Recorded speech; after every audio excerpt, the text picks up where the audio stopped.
पितृपक्ष की कहानी। एक समय की बात है, दो भाई बहन थे। दोनों का विवाह हो चुका था और दोनों के दो दो बेटे थे। बहन विधवा हो चुकी थी और अपने भाई के घर में ही रहा करती थी। इस बात से उसकी भाभी बहुत नाराज रहती। तभी पितृपक्ष आया तो भाई बोला, मैं पितरों को तर्पण और पिंडदान के लिए गंगा जी जा रहा हूँ।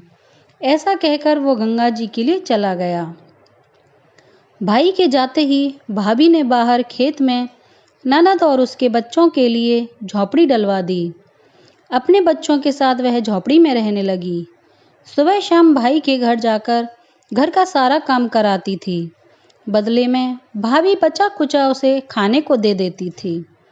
जब भी वह भाभी के घर से आती तो आटा छानने वाला कपड़ा अपने साथ ले आती थी। घर आकर उस कपड़े से सने हुए आटे को पानी में घोलकर चूल्हे पर चढ़ाकर बच्चों को दे देती और कहती, खीर है, खा लो। ऐसे ही समय बीतने लगा था। एक बार भाभी ने उसे एक कपड़ा ले जाते हुए देख लिया तो बोली कि बाई जी, आटा छानने का कपड़ा कहाँ लिए जा रही हो? इसे यहीं छोड़कर जाया करो। उसने वैसा ही किया। उस दिन भाभी ने उसे बचा कुचा भोजन भी नहीं दिया और बोली, कल आपकी माँ का श्राद्ध है, बिना बुलाए तो आना मत। हाँ, आंगन में लगा ये पीपल का पेड़ अगर अपनी जगह से हिले तो आ जाना। ये सुनकर वो बहुत दुखी हुई और रोती रोती अपने घर चली गई। घर पहुंची तो बच्चे बोले, माँ भूख लगी है, कुछ खाने को दो। वह बच्चों को बोली, बेटा आज हम सबका उपवास है, भूखे ही सो जाओ। अगले दिन बच्चे बोले, मामी ने कहा था कि आज नानी का श्राद्ध है तो चलो वहाँ चलते हैं। तो वह बोली कि बेटा, मामी ने कहा था आंगन का पीपल का पेड़ अगर अपनी जगह से हिले तो आ जाना। तुम बताओ, कभी पेड़ हिलता है? पत्ते हिलते हैं, टहनियाँ हिलती हैं, कभी पेड़ को हिलते देखा है? उसने बच्चों को समझाया कि बिना बुलाए नहीं जाना चाहिए। शाम हुई तो उसके भतीजे आए और बोले, बुआ, माँ ने भोजन भेजा है। उसने देखा तो भोजन में 2 सूखी रोटी और ऊपर से थोड़े से चावल रखे थे। ये देखकर उसे बहुत गुस्सा आया। उसने अपने बच्चों से कहा, इसे झोंपड़ी के ऊपर फेंक दो, और वह भूखे ही बच्चों को लेकर सो गई। सारी रात गंगा माँ को याद करती रही और बोली, हे माँ गंगा, मेरे भाई की रक्षा करना, वो हमारी रक्षा करेगा। अगले दिन भाभी आई और बोली कि बाई जी, कल तुम्हारे पिता का श्राद्ध है, बिना बुलाए आना मत, लेकिन आंगन में पीपल का पेड़ हिले तो आ जाना। अगले दिन भी वे भाभी के घर भोजन के लिए नहीं गए।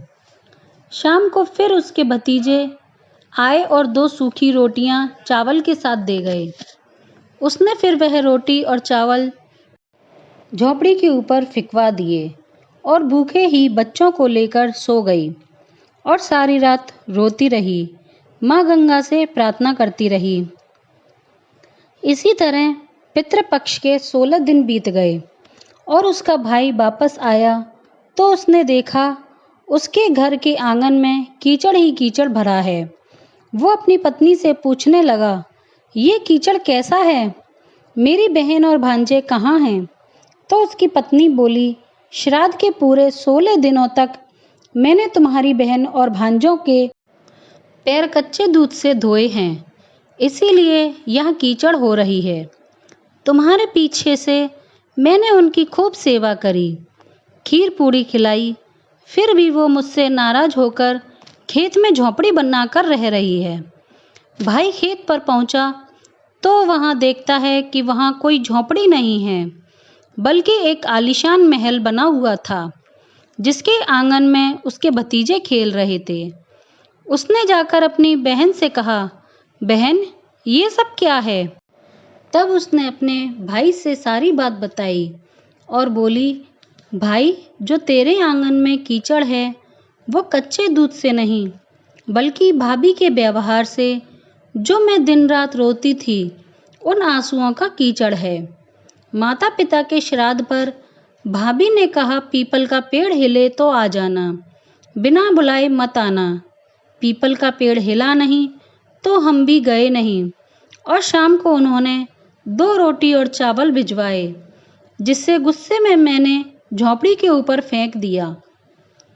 माता पिता के आशीर्वाद से और तेरे साथ और गंगा मैया की कृपा से ये सूखी रोटियां सोने में और चावल हीरे मोतियों में बदल गए, जिसके प्रभाव से ये सब कुछ हुआ है। भाई ने अपनी बहन से अपनी पत्नी की गलती की माफ़ी मांगी और घर चलने को कहा। तब बहन बोली, भाई, गंगा मैया तेरी रक्षा करें, तू हमारी रक्षा कर, लेकिन अब हम यहीं रहेंगे।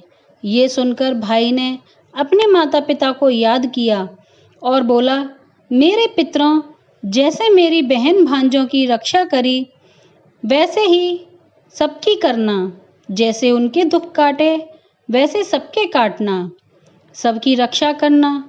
कहानी को कहने वाले, सुनने वाले और हुंकार भरने वाले सब पर कृपा करना।